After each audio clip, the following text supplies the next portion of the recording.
ミルトンチャンネルです。今日は自作中の FRP キャンピングカーに2種類の窓を取り付けてみました。その映像がこちら。今回はこれらの2つの窓を取り付けることによって、それぞれのメリットやデメリットが分かってめっちゃ面白かったです。今回も昨年から制作を続けている FRP キャンピングカーを少しずつ完成に近づけていきます。このシェルは私個人の趣味的な DIY なのでかなり時間がかかっていますが、動画を楽しんでいただければ嬉しいです。まだ塗装について考えるのは少し気が早い気もしますが、色はこんな感じにしようと思っています。はい、時刻は13時6分。ガレージの現在の気温は11度です。このぐらいの気温であれば FRP での接着できると思うので、バンクのこの部分の補強を再開したいと思います。あらかじめこんな感じでバンクの部分にぴったりなるように柱をカットしてあるので、これに FRP の接着剤をつけて補強していきます。今回もこのタルクと FRP の樹脂を使って接着剤を作っていきます。でこちらは私がいつも使っている 3M の防毒マスクなんですが、こちらは有機溶剤を扱う時には必須のマスクになっていて、前回の動画の中ではお伝えしていなかったんですが、このようにもう何巻もこのカートリッジを取り替えて防毒マスクを使っていました。実はこの防毒マスクのこのカートリッジの部分、使用期限や使用に際しての有効時間が決まっていて、一定以上の有機溶剤の作業をした場合にはこのように替えのカートリッジを使って頻繁に交換する必要があります。カートリッジ自体はこんな感じで簡単に手で取り外すことができるので、私はこの FRP シェルを作る際にはこの防毒マスクのカートリッジを Amazon でこの替えのカートリッジが売っているので頻繁に交換して使っていました。今回も FRP 樹脂を使って接着剤を施工していくので、この防毒マスクとメガネを取り付けて作業します。タルクと FRP 樹脂を混ぜ合わせ、よく攪拌します。 FRP の接着作業は手間暇がかかりますが、手を抜かず丁寧に作業します。はい、FRP の接着剤を 500g 作りました。それで前回まで私、寒い日には硬化剤を 2% この中に入れて施工していたんですけれども、視聴者の方からコメント欄で教えていただいて、あまり硬化剤を増やしてしまうと硬化不良を起こしやすくなるそうなので、気温が今11度くらいなので 1% の硬化剤を入れて今回は施工していきます。硬化剤を入れたらよく攪拌します。 FRP の接着剤は硬化剤を入れた瞬間から少しずつ固まり始めるので、なるべく手早く柱に接着剤をつけて固まる前に重しを乗せていきます。はい、こんな感じで FRP の接着剤を塗って重量物を乗せました。これで硬化するまでに24時間かかるので完全硬化を待ちます。で本来であればこの部分とこの部分に作業効率を上げるために窓を埋めたいんですけれども、このように重量物がここに乗っかっているので、まだここの穴開け作業ができません。こういった FRP の施工は待ち時間が長いのがちょっとネックですね。はい、硬化から24時間以上経ったので、重量物を全て取り外してみます。重量物の乗せ方なんですけれども、こんな感じで 2x4 の板を横に走らせて、この上に重量物を置くことで、このバンクの一番前の面にぴったりフィットするような感じで接着させました。なのでこの部分も綺麗に接着できています。はい、重量物を取り除きました。四角の状態で柱を貼り付けてあります。でこんな感じでタルクの接着剤を入れているので、もうガチガチに固まっています。なのでこういう風に手で触ったぐらいでは全然外れそうにないぐらいきちんと接着できています。で、以前までは私こんな感じでビスを斜めに打って最終的に固定していたんですけれども、こういった角の部分を L 字金具で留めた方がいいというふうに複数の視聴者の方からご指摘をいただいたので、こういった部分を全て L 字金具で補強して留めていきたいと思います。で、このビスが打ってあるこの部分も、これはこれで外さずに上から L 字金具をあてがって留めていくような形で、全てこういった角に L 字金具を入れていきたいと思います。で、こういった L 字金具やビスなんですけれども、この FRP のシェルを作る際に型枠に使っていた L 字金具とビスを再利用して留めていきます。こうすれば材料も無駄にならないので経済的かなと思います。柱の角に L 字金具を仕込んでいきます。この作業、ビスを打つ本数が多いので地味に時間がかかりますが、柱を強力に固定できるので焦らず丁寧に作業を続けます。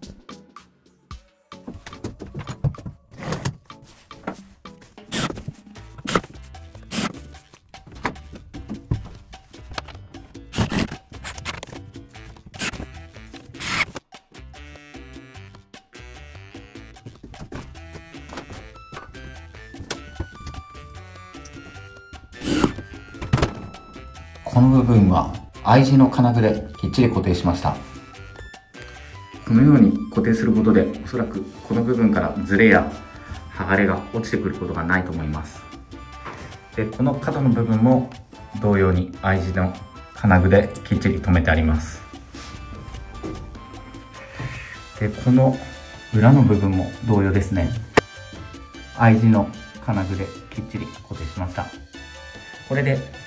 この部分が一体化した構造体になるので、強度もかなり上がると思います。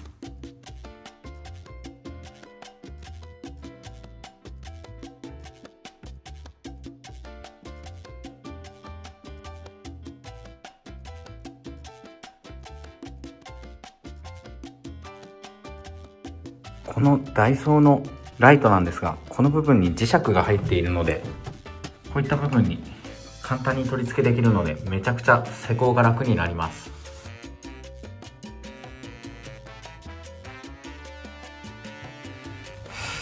はい、この部分なんですけれども、柱のつなぎ目になっていて、このように横のラインは1本の木になってるんですけど、縦のラインはこの部分で切れています。なのでこれを接合するために、この I 字のステを使ってこの部分で固定をしておきます。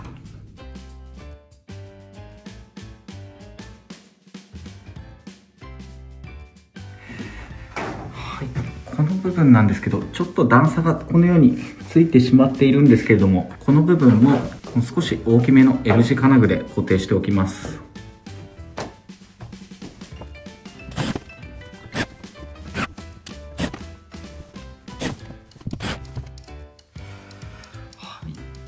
角のところには全て L 字金具を入れました。で、この天井の部分にも I 字金具を入れてかなり補強したので、これで補強に関してはいいかなと思っています。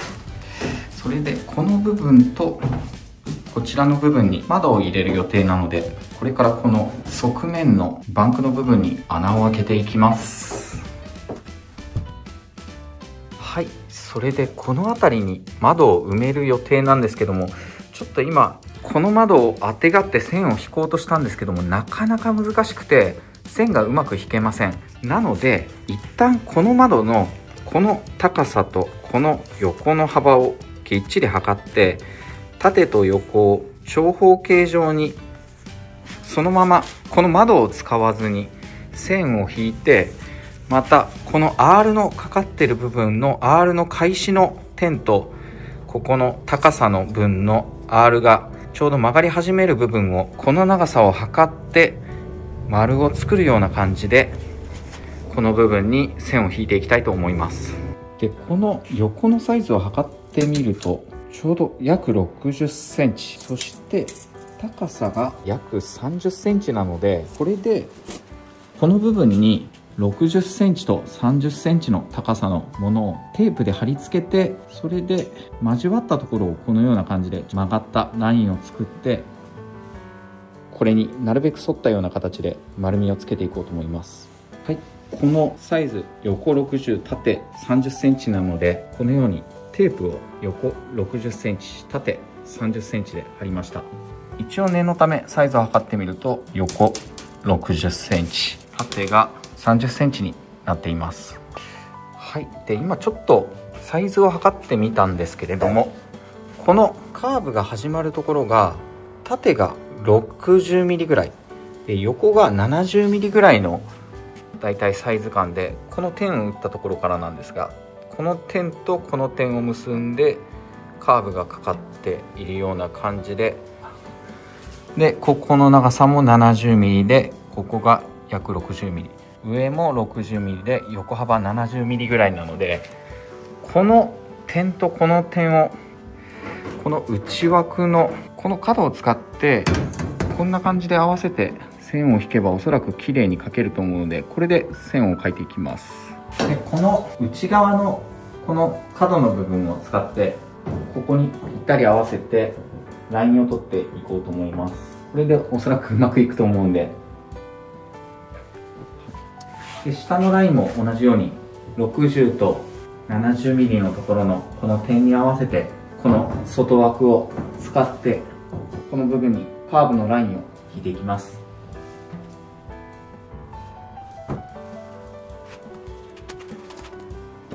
この部分も70ミリと60ミリのところでカーブをこの型を使って引いていきます。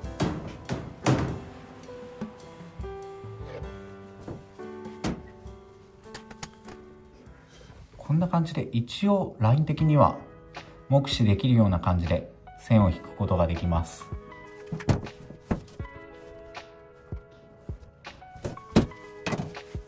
はい、この部分も同様に線を引くことができました。でせっかくここである程度この線でラインが出てるので、この部分も念のため線を引いておいて、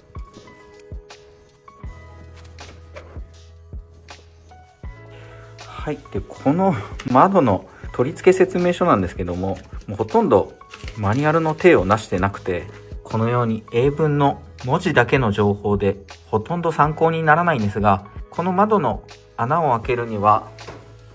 このキャンピングカーの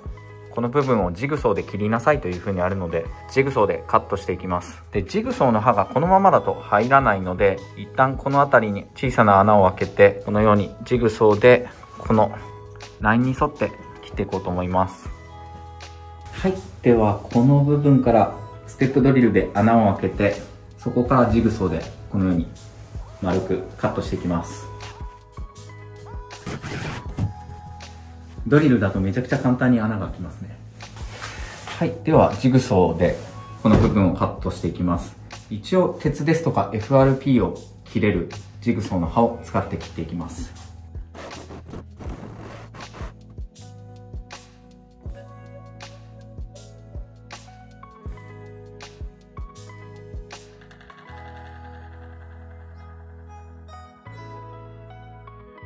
はい、こんな感じでどうにか穴を開けることができました。個人的には意外と綺麗に切れたんじゃないかなと思っています。作業自体も5分もかかってないので、ジグソーで切るのは結構サクッと切れるイメージです。はい、じゃあ穴が開いたんで窓を埋めてみます。めっちゃぴったりです。やったねこれ。すげえぴったり。一発です。一度も補正することなく綺麗に切れました。超いい感じですね。こんな感じですね。すごいいい感じです。はい、で中を覗いてみると、はい、こんな感じで中もキャンピングカーの中にこの窓からアクセスすることができるようになりました。でこの窓はちょっとまだ固定してないんですけど、こんな感じで網戸もついているのですごく使いやすそうです。なぜここにスライドの窓をつけたかというと、ちょっと今運転席側ではないんですけど、運転席から出てこの網戸を開けて荷物をポイッと中に入れて網戸と窓を閉めてあげれば、この部分を荷物置きとして使うことができます。というのも、私の軽トラのこの荷室はものすごく狭いので、そういった意味で荷物置きとしてこのスライド窓が使えるとめちゃくちゃ便利になります。なのでここにはどうしてもスライド窓を置きたかったので、今回うまく取り付けられてかなりいい感じですね。はい。で、内側から見てみるとこんな感じで綺麗に窓が取り付けられています。ちょっと窓が一つつくだけでかなりキャンピングカーらしさが出てきたので、すごくいい感じに見えています。それでこの部分なんですけれども、この下とこの横の横、あとは上のラインに柱をもう一本入れて、この内側から固定するこの金具とドッキングをさせて、この部分を固定していこうと思います。はい、これで運転席側の窓の穴が開いたので、今度は助手席側、こちらのこの部分にも穴を開けていきます。運転席側はこのようなスライドの窓だったんですが、助手席側の窓はこのような跳ね上げ式の窓を使って取り付けていきます。これはダンパーで開く方式になっていて、角度70まで開いたと思います。で、この取り付けも先ほどと同じやり方で取り付けていこうと思います。で、この窓を選んだのは、このようにもうそもそも網戸がついているというのと、あとはこの網戸を開けて全開で使うこともできる上に、これをこのようにしてあげるとシェードも仕込まれているので、いわゆるキャンピングカーの窓といったような窓になっています。なので非常に使い勝手も良さそうな窓ですね。 Amazon で2万円もしなかったのでかなり安く買えました。で、この窓の特徴としては、取っ手を開けてあげるとこんな感じで約70度の角度で開くようになっているようです。窓の取り付けは先ほどと同様、この内枠の高さと横の幅を測ってテープで貼り付けて、同じように角度をつけて切っていこうと思っています。実際の窓の大きさは横幅が 49.8 センチ、縦が約 35.2 センチぐらいになっていますね。先ほどと同様、テープを FRP のシェルに貼り付けて、この部分をきれいにカットしていきたいと思います。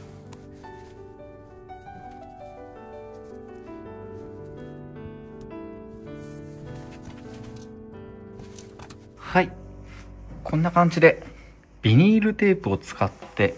線を貼り付けました。で、このビニールテープのいいところは、多少サイズを測っていてずれていたとしても、こんな感じで一度剥がした後に簡単に修正ができるというところがすごくいいかなと感じています。で、またこんな感じで結構綺麗な感じでラインが出てくれるので、ジグソーで切る時もこのままビニールテープを貼ったままカットしてあげれば、ジグソーもこのビニールテープに負けることなくピッと切れてくれますので、そういった意味でもこれはちょっとやりやすいなというふうに感じています。ではこの部分も先ほどと同じような要領で丸く R をかけるような感じで、この窓にぴったりフィットするように FRP シェルを切ります。で、この助手席側の窓なんですけども、この窓自体がアクリル二重窓という風な感じで売られていて、アクリル製になっています。なので断熱性ですとか遮熱性にも優れているので、本来であればこの窓で統一してキャンピングシェルを作っていった方が使いやすいです。ただこの窓は車の外から開ける方式になっていないということと、あとは運転中にまかり間違ってこの窓が開かないように、いつも運転をするときはこの部分をロックしていないといけないので、そういった意味ではこの運転席につける窓は、私はこのスライド窓の方がいいのかなと思って窓を取り付けるチョイスを変更しました。はい、それでこの窓の R がかかる曲がり始めの部分なんですけれども、縦に関しても横に関しても角の部分から約8センチぐらいの場所からこの窓が曲がり始めているということが分かったので、80ミリのところにそれぞれ点を打ちました。でこの80ミリのところにこの外枠のこの内側のこの部分をこの80ミリのところにあてがってラインを引いていけば、先ほどのスライド窓でもうまくいったので、同じ方法で線を引いてカットしていきます。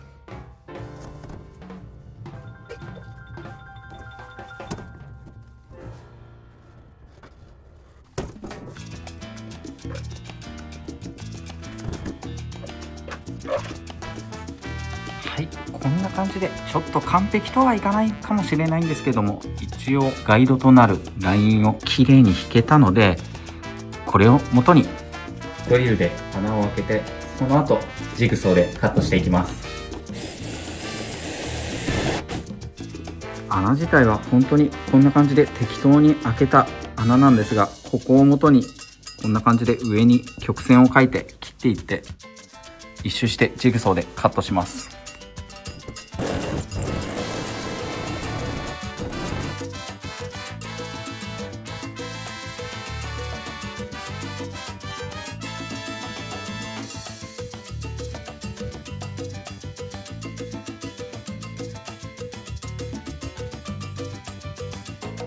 こんな感じで今窓を入れてみました。これ仮固定なんであんまり無茶できないんですけども、窓を開けることができます。中はこんな感じですね。結構いい感じにカットできてはめることができました。運転席側にも窓を入れてみました。向こう側にも窓が入ってます。でこっちに行ってみるとこんな感じですね。あ、やっとなんか少しだけキャンピングカーらしさが出てきたような感じがします。中を見るとこんな感じですね。ちょっと結構テンション上がってきますね。これがカットした FRP なんですけど、そこそこの重さがあります。アクリル窓と同じぐらい重さがある感じがします。いや、すごい窓が入るといいですね。この部分ですとかこういった部分、もう少し補強を入れないと危なくて使えないので、こういった柱を補強で入れて安全に使えるようにしてから次の断熱ですとかそういった作業に移りたいと思います。運転席側に移ってみるとこんな感じ。結構キャンピングカーに近づいてきた感じがします。はい、こちらのスライド窓なんですが、開ける方向がこちらでもよくて、これを反対に向けてこちら側が開くような感じにも使えそうです。ちょっとまだどちら側を前にするか決めきれてないんですけれども、車の走行中に雨が降り込みづらそうなのはこっちなのかなというふうに思っています。というのもこういう感じで窓を少し塞ぎ気味でセッティングすると、雨の吹き込みがこんな感じになった時にこの窓枠で結構雨が塞がれるような気がしています。車の進行方向がこちら側なので、この向きに雨が当たって開口部がこれだけになります。で同じ開口部でもこれを反転させると車の進行方向に対してこんな感じで雨が当たることになるので、同じ窓の開け具合にしても結構雨の当たる面積が広くなってしまいます。なのでおそらくこの窓の向きはこちら側でセッティングした方が同じ幅の窓を開けても進行方向に対して雨が当たる角度が鋭角になるので、おそらく雨の降り込みはこちら側の進行方向に対して前側の窓が開いている方が雨の降り込みが少ない気がしています。シェルの中に入って見てみると、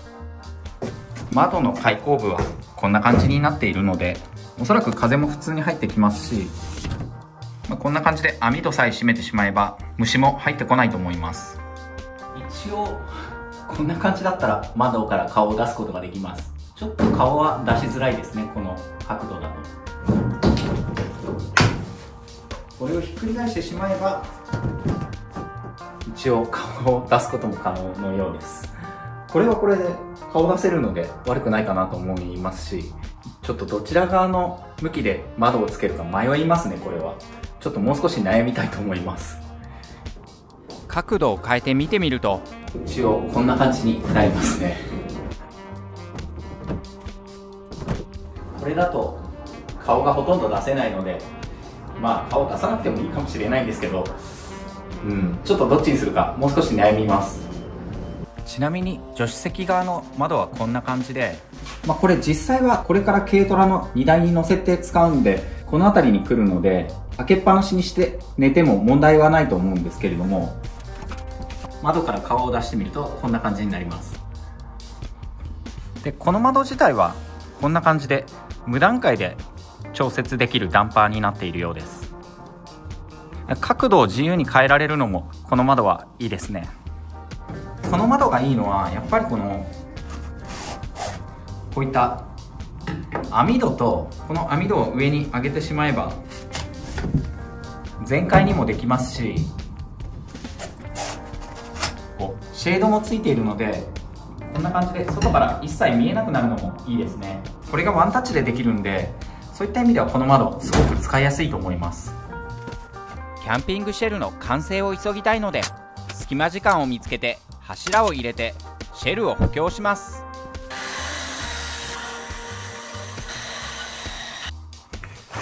はい、柱を仮で入れてみました。こんな感じでまだ接着はしていません。でこれから FRP の接着剤でこれを接着していきます。16時24分、ガレージの中の気温が10度なので、そこまで悪条件ではありません。いつも通りメガネとマスクを着用して FRP の作業をしていきます。この作業をするときは手袋もつけます。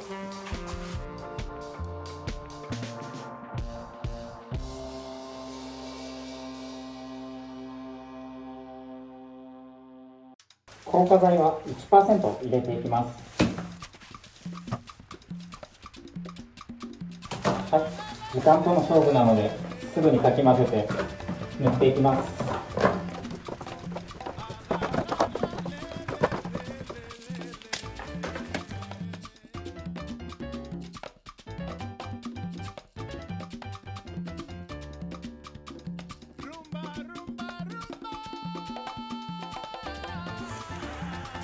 はい、